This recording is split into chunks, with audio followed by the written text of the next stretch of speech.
এবার আসুন, এই রাত্রিতে কিছু করণীয় বিষয় আছে। কি আছে?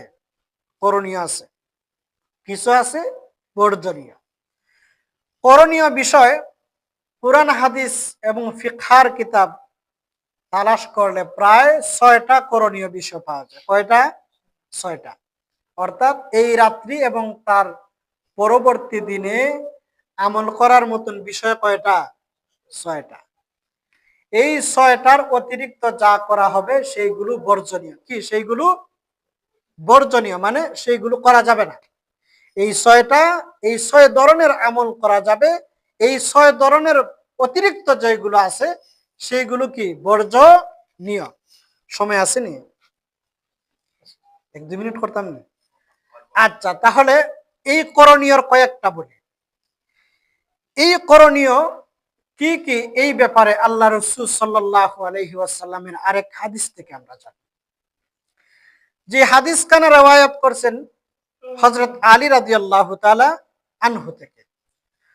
হযরত আলী রাদিয়াল্লাহু তাআলা আনহু বলেন, আল্লাহ রাসূল বলেন, ইযা কানাত লাইলাতুন নিসফি মিন শাবান ফাকুমু লাইলাহা ওয়া সুমু ইয়াওমাহা فإن الله تعالى ينزل فيها لغروب الشمس إلى السماء الدنيا فيقول على من مستغفر فأغفر له على من مسترزق فأرزقه على من مبتلى فأعافيه على كذا على كذا حتى يطلع الفجر। হযরত রাসূল করিম সাল্লাল্লাহু আলাইহি ওয়াসাল্লাম বলেন, ও আলী, ও আমার উম্মত, যখন নিসফে শাবান হয়, ইদা কানাত লাইলাতুন নিসফি মিন শাবান, যখন নিসফে শাবান হয়, ফাকুমু লাইলাহা, রাতের বেলাতে ইবাদত বন্দেগী করা। কি করা? ইবাদত বন্দেগী করা। তাহলে আমাদের 1 নাম্বার কাজ হবে কি? ইবাদত বন্দেগী করা। পারলে সারা রাত করা।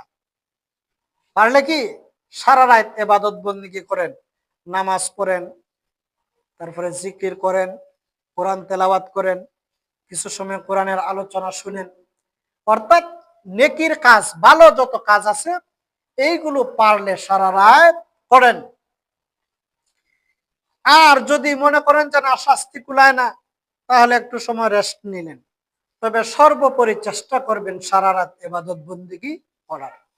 কারণ আল্লাহ পাক রব্বুল আলামিন যদি সারা রাত তার বান্দাদেরকে ডাকতে থাকেন, আল্লাহ সারা রাত বান্দাদেরকে ডাকেন, ও বান্দা, কার কি প্রয়োজন আছে আমার কাছে চাও।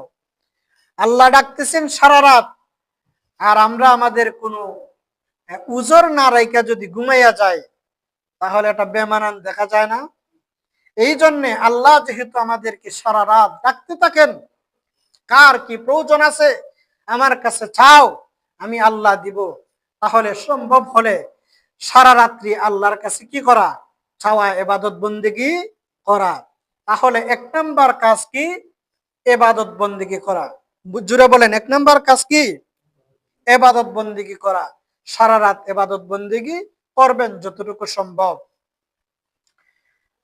2 নাম্বার, আল্লাহ রাসূলের এই হাদিসই বলেন, ওয়াসুমু ইয়াউমাহা, পরবর্তী যে দিন, এই দিনে রোজা রাখা। কি রাখা? রোজা রাখা। এই রোজা পুরুষ মহিলা সবাই রাখতে পারেন। হাদিস শরীফে আল্লাহ রাসূল একটার কথাই বলছেন, তবে কেউ যদি চান আরো বেশি রাখতেন, 2টা 3টা 4টা, এই 15 তারিখ ঠিক রাইখা আপনি আরো আগে পিছে রাখলে কোনো সমস্যা নাই, রাখতে পারেন, যত বেশি রাখা যায়। তবে এই 15 তারিখটা কি করেন? উল্লেখযোগ্যভাবে, বিশেষভাবে রাখা। হাদিসে এই ব্যাপারে বলছেন, ওয়াসুমু ইয়াউমাহা, শবে বরাতের রাতের পরবর্তী যে দিন, এই দিনে কি রাখা? রোজা রাখা। তাহলে 2 নাম্বার কি পাইলাম? রোজা রাখা। এখানে আরেকটা কথা, অনেক মানুষ আছেন শবে বরাতের রাত্রিতে আইসা ইমাম সাহেবের দরজায়, ইমাম সাহেবের রুমে আইসা দেখা যায় লাইন ধরুন, হুজুর নামাজ পড়তাম, নিয়ত খান হইয়া দেন, নিয়ত খান হইয়া দেন। শবে বরাতের নামাজ পড়তাম, নিয়ত কান একটু বইলা দেন। রোজা রাখতাম, রোজার নিয়ত কান বলে দেন। এটা নিয়ে আমি অনেক আলোচনা করছি আরো আগে, আপনাদের এখানে করিনি। নিয়ত শব্দটা হলো আরবি। নিয়ত শব্দটা কি? আরবি। এটার বাংলা অর্থ হলো মনে মনে সংকল্প করা। কি করা? মনে মনে সংকল্প করা। সংকল্প কঠিন হয়েছে, ইচ্ছা করা। কি করা? সহজ হয়েছে না? ইচ্ছা করা যে আমি এই কাজটা করতাম, এই কাজটা আমি করতাম। এই যে মনে মনে ইচ্ছা করা, এটারই বলে কি? নিয়ত। এটারে কি বলে? নিয়ত। আল্লাহু আকবার। কত মানুষ নামাজ পড়ে না নিয়তের কারণে। আমি নিয়তই পারি না নামাজ পড়তাম। কি হাসেননি আপনারা এলাকার এরকম পাবলিক? ওই নিয়ত পারি না নামাজ কিতা পড়তাম। আরবিতে নিয়ত করা লাগবে এমন কোন বাধ্যবাধকতা আছে? নিয়ত হইল মনের ব্যাপার। নিয়ত কি ব্যাপার? মনের ব্যাপার। আপনি এই যে জুমার নামাজে আইসা ঢুকছেন, আইসেন যে বাড়ির থেকে রোয়ানা আইতে দিচ্ছেন কি উদ্দেশ্যে? জুমার উদ্দেশ্যে না? নিয়ত তো আপনার হয়ে গেল। শবে বরাতে আপনি রাত্রিতে আসবেন, নামাজ পড়বেন, আপনার তো নিয়ত হয়ে গেল। তবে এই নিয়তটা কিভাবে, ফরজ না ওয়াজিব না সুন্নত, কোনটা কর্তা, এটি কথা। কেউ যদি মনে মনে করে যে না আমি শবে বরাতে রাত্রি নামাজ পড়তাম, হবে। অথবা নফলের নিয়তে। কি নিয়তে? নফলের নিয়তে। নফলের নিয়তে 2 রাকাত করে কি করবেন? নামাজ পড়বেন। এখন দেখা যায় আবার 2 রাকাত করে পড়তে যাইয়া দেখা যায় মানুষ হিসাব করে আইসে 3-4 জন একসাথে, বন্ধু বান্ধব, কয় রাকাত পড়ছেন? 150 রাকাত। কত রাকাত? 150 রাকাত। আরেকলা কয় আমি পড়ে লইছি 120 রাকাত। আরেকজন হয় আমি 140 রাকাত। আরেকজন হয় আমি 80 রাকাত। রে, আর তুরাতার লাগি তোর সাত ধরতাম পারলাম না। রাকাত গোনা কি আল্লাহর উদ্দেশ্য? রাকাত গোনা উদ্দেশ্য নয়। উদ্দেশ্য হলো নামাজের ওজন। ওজন আমাদের আকাবির 2 রাকাত নামাজে সারা রাত খাটাইলেই তা 2 রাকাত নামাজে কি সারা রাত, সারা রাত যেত 2 রাকাত নামাজে, তারার ইবাদত হইছে না? এই জন্যে কোয়ান্টিটি নয়, কোয়ালিটি দরকার। আল্লাহ পাক রব্বুল আলামিন অন্য আয়াতে বলছেন আহসানু আমালা আল্লাযী খালাকাল মাউতা ওয়াল হায়াতা লিয়াবলুয়াকুম আইয়ুকুম আহসানু আমালা। আল্লাহ দেখেন কে উত্তম আমল করে, কে কত আমল করে, এটা আল্লাহ বলেন নাই। আল্লাহ বলছেন উত্তম আমল কে করে, এটা আল্লাহ দেখবেন। এটা পরীক্ষা করার জন্য আল্লাহ জন্ম মৃত্যু সৃষ্টি করেছেন। আল্লাহ দেখেন মানুষের আমল উত্তম কিনা। এই জন্য আমাদেরকে আমাদের আমলের কোয়ালিটি বাড়াইতে হবে, কোয়ান্টিটি নয়। সংখ্যার প্রয়োজন নাই, বরং উত্তম আমল হইতো। কি আমল হইতো? উত্তম আমল। আর আমল উত্তম হওয়ার জন্য কয়েকটা শর্ত। এর মধ্যে একটা হলো আমল যদি আপনার শুদ্ধ হতে হয় তার জন্য অন্যতম 3টা কাজ করতে হবে। একটা হলো এই যে ইবাদত আপনি করতেছেন এটা আল্লাহর হুকুম, আল্লাহর বিধান মতো হবে। কি মতো হবে? আল্লাহর বিধানে থাকতে হবে। 2 নাম্বার হলো বিধানে থাকতে হবে বলতে কি, মনে করেন আপনি ফজরের নামাজ কয় রাকাত? 4 রাকাত। 2 রাকাত সুন্নত, 2 রাকাত ফরজ। ফজরের ওয়াক্ত যখন শুরু হয়ে যায়, আগে একটা মাসালা বলে ফেলি। ফজরের ওয়াক্ত শুরু হয়ে গেলে সূর্য ওঠা পর্যন্ত, সূর্য ওঠার আগ মুহূর্ত পর্যন্ত এই 4 রাকাতই পড়তে পারবেন। দেইরার কোনো নামাজ নাই। 2 রাকাত সুন্নত আর 2 রাকাত ফরজে, দেইরা কোনো নামাজ পড়তে পারবেন না। মনে করলেন অনেক মুরব্বী, অনেক মানুষ এমন দেখছি তাহাজ্জুদ হয়তো পড়েন, কিন্তু এই দিন তাহাজ্জুদ পড়তে পারছেন না। ফজরের রক্ত শুরু হয়ে গেছে, এখন সুন্নত পড়া বা সুন্নতের আগে শুরু করছেন তাহাজ্জুদ পড়া। তাহাজ্জুদ হবে না। ফজরের রক্ত শুরু হয়ে গেলে ফজরের এই 4 রাকাতই পড়তে পারবেন। অন্য কোনো নামাজ নাই।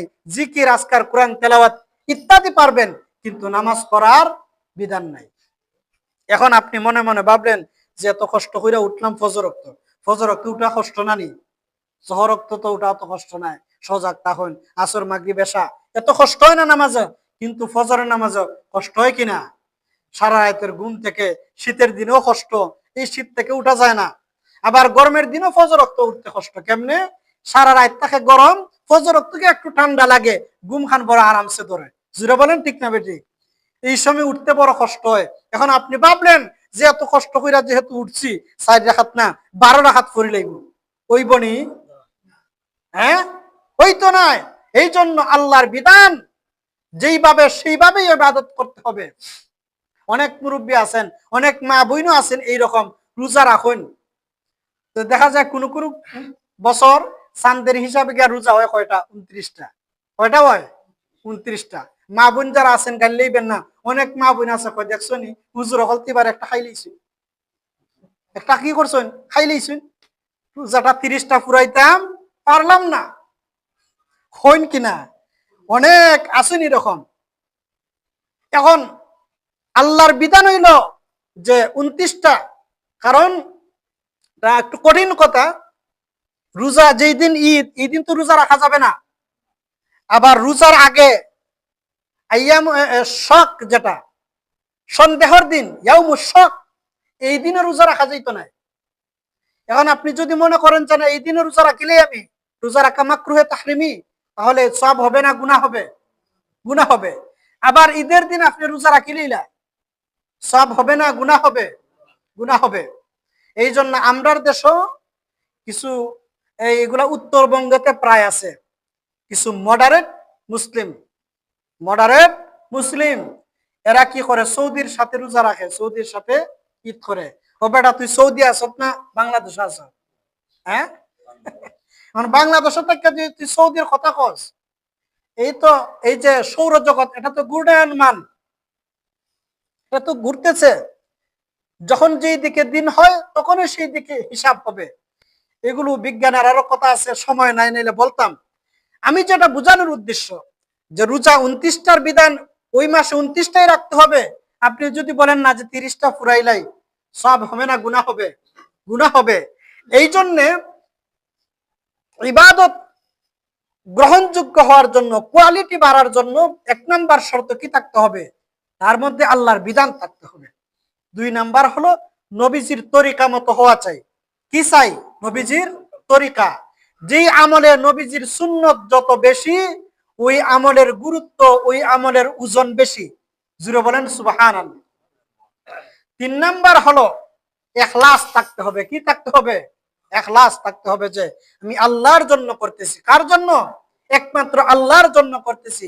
এই 3 গুণ নিয়ে যারা ইবাদত বন্দেগী করবে, তার ইবাদতের কোয়ালিটি বালা থাকবে এবং এটা মিজানের পাল্লায় ওজন বেশি হবে। ওজন কি হবে? বেশি হবে। এই জন্য আল্লাহ হাসরের মাঠে মানুষের আমল গণনা করবেন না ওজন দিবেন? ওজন